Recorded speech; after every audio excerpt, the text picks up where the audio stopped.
Buen día, en este momento nos encontramos reunidos mis compañeros Daniel Constein, William Galindres, Samuel Urrego y quien les habla, Nixon Sanabria.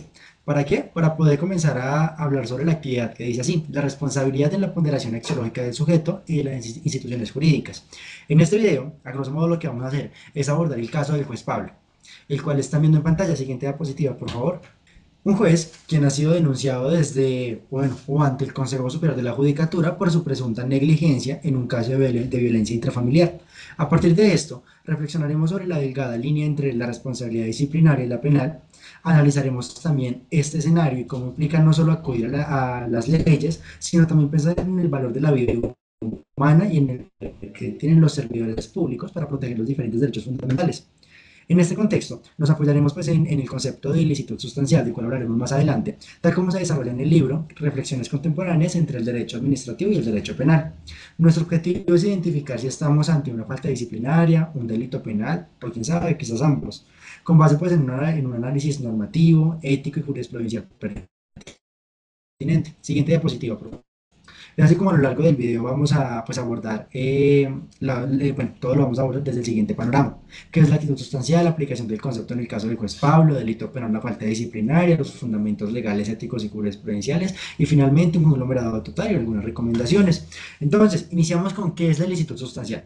El concepto de ilicitud sustancial surge como una herramienta que permite distinguir entre una infracción meramente formal del deber y que aquella, o bueno, sí, y aquella que comprende valores fundamentales del orden jurídico, como la vida, la integridad física, el debido proceso o el interés general. Según pues, el concepto de ilicitud sustancial que se desarrolla pues, a lo largo del capítulo ya mencionado, no todo el incumplimiento formal de una norma configura pues, automáticamente un ilícito disciplinario o uno penal. Lo que pues, básicamente debe analizarse es si la conducta afecta gravemente pues, bienes jurídicos relevantes para el interés público. Como es en este caso, desde una perspectiva pues, administrativa o por así decirlo disciplinaria, el ilícito sustancial sí se presenta, pues se da la omisión de Pablo ya que afectó bienes jurídicos como la vida, la integridad y los derechos de la víctima y también la confianza ciudadana pues, en la justicia. Por lo tanto, pues el reproche disciplinario es no solo formal, sino también sustancial. En cambio, si nos vamos pues, por el ámbito penal, para que se configure una ilicitud penal sustancial, se debe comprobar que hubo dolo o una culpa gravísima que afectara los bienes jurídicos de forma dolosa. Pues al no estar claro, pues en este caso, que fue el que ya mostramos en pantalla, no está claro que el juez pues actuó con dolo o intención deliberada de dañar, y de esta manera pues sería difícil sostener que hay alguna ilicitud sustancial en este caso. Bueno, empezamos pues, o continuamos mejor con las aplicaciones del caso, del concepto al caso del juez Pablo. En el caso de este juez Pablo se denuncia una actuación negligente al no adoptar medidas de protección adecuadas en un caso de violencia intrafamiliar. Sí, esto permitió pues que el agresor reincidiera en el acto de violencia. Si lo analizamos desde la ilicitud sustancial, la conducta del juez no puede considerarse solamente como un simple error técnico. Aquí se compromete más bien un bien jurídico esencial, la vida y la integridad de una víctima en condición de vulnerabilidad. Esta omisión pues pone de manifiesto que el juez no solo incumplió un deber formal, sino que su actuación afectó gravemente eh, el fin esencial pues de lo que es del Estado, de proteger la vida de las víctimas y garantizar la justicia, lo cual eleva aún más la gravedad de los hechos y lo posiciona dentro del terreno de lo sancionable, disciplinaria y también posible penalmente. Vamos a analizar si es un delito penal o si solo es una falta disciplinaria. Y es que si lo miramos desde una mirada disciplinaria, la conducta de Pablo puede calificarse como una falta grave, pues incumplió sus deberes como juez. ¿Por qué? Pues porque no garantizó medidas de protección, no garantizó las medidas de protección que exige la ley en casos de violencia de género. ¿Sí? Recordemos que los jueces tienen la obligación, no solo legal, sino también ética, de actuar con celeridad, sensibilidad y diligencia en este tipo de procesos, pues su omisión no solo vulneró los principios como la debida protección a las víctimas, sino que además pues también afectó la confianza pública en la administración de justicia.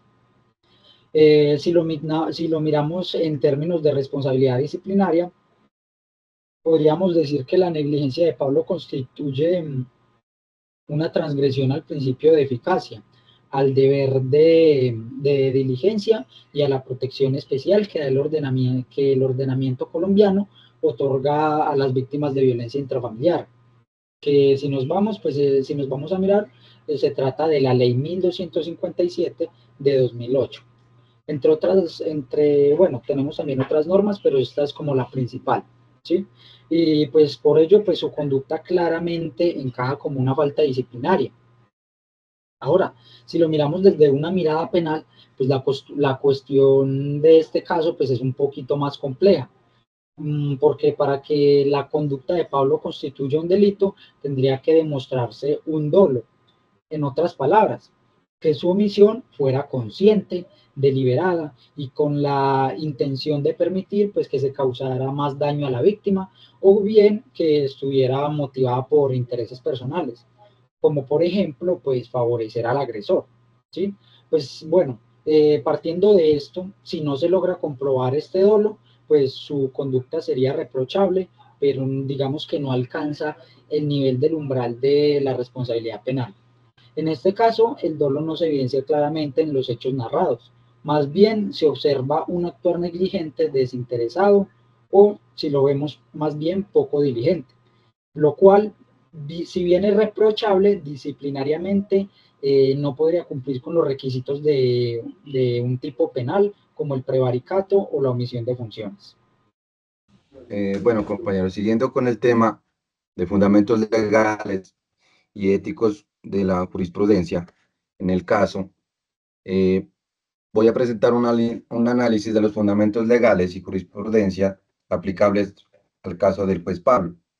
Desde la perspectiva del derecho disciplinario, penal y el concepto de ilicitud sustancial, vamos a definir algunos puntos, ¿no? Primero, desde el derecho disciplinario tenemos como referencia principal el Código General Disciplinario Ley 1952 del 2019, que en su artículo 34 se establece como todo servidor público tiene el deber de proteger los derechos de las personas bajo su responsabilidad y en este caso el juez Pablo debía actuar con diligencia para proteger a la víctima de violencia intrafamiliar.